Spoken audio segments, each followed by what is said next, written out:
We're back here at Estoril, Portugal for round 2 of the World SPK Championship. Welcome to Turn 1 Tips.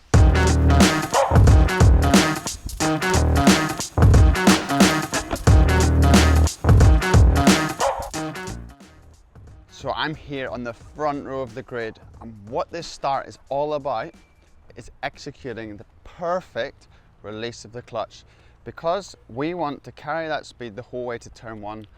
Now here in Estoril, the start straight is possibly the longest we face on the calendar. Something to remember, Estoril, is do not put yourself under stress at the lights, because we have such a long way to turn 1. Everything funnels up, so you've got time to think about your braking zone for the first lap. But on a flying lap, you need to find that reference point again. For me, it really depends on the wind here at Estoril. Being so close to the seaside and the mountains in the back, we get a turbulent wind here. So define the brake point, but always keep an eye what direction the wind's blowing. We're going to arrive here at 310 kilometers per hour. That is 192 miles an hour.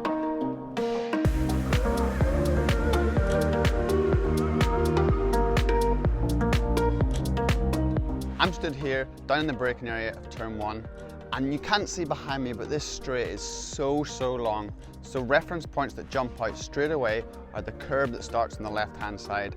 Then we have the meter boards. The meter boards are on your left, just outside the track, but most importantly, the bridge for me again is a braking area.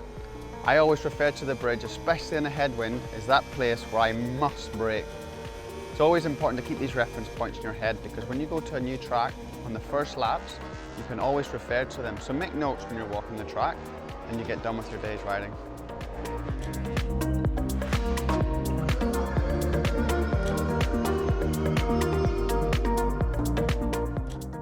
So here we are right in the braking area. The bridge right behind me is my first reference, especially in a tailwind. And you can be up to 12 to 15 kilometers faster than when you have a headwind. That can adjust your braking area up to 30 meters. Turn 1 here for me, I use about 12 bar of pressure at maximum power. That's like decelerating from 6th gear right back to 1st or 2nd at the apex of turn 1.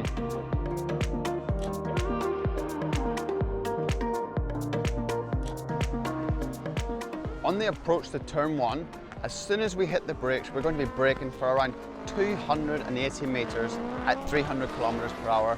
And that's back to 2nd gear for turn 1. Here in Estoril, you might not see the undulations from the camera lens, but this turn 1 is downhill. So it's so crucial to get that engine braking right, because the forward momentum of the bike, it wants to put you over the bars and the G-forces. That makes the rear wheel dance in the air. So that makes it so difficult for the electronic engineers to nail turn 1. So here we are right at the apex of turn 1. Don't let turn 1 intimidate you. Even last year, my first time here, I was so in between gears. I couldn't settle on whether it was a 1st gear corner or a 2nd gear corner, but it is so forgiving depending on what bike you're on. On the outside, you'll see there's a lot of runoff, so you can experiment in the braking zone to go even deeper than you did the lap before, because you have some margin. At the apex, it's 80 kilometers an hour. That's 50 miles per hour in real money. What you can't see from the TV is at T1, the gradient is like a motocross berm. That means you can really force the front and throw it in there. The last tip I can give you here in Estoril at turn 1 is to set up T2. Always have it in your brain. Remember, the more meters we cover here on the exit of turn 1, it makes a bigger change of direction, because even though this curb's jumping out at us into the track, we want to straight line this as much as possible to set up T2.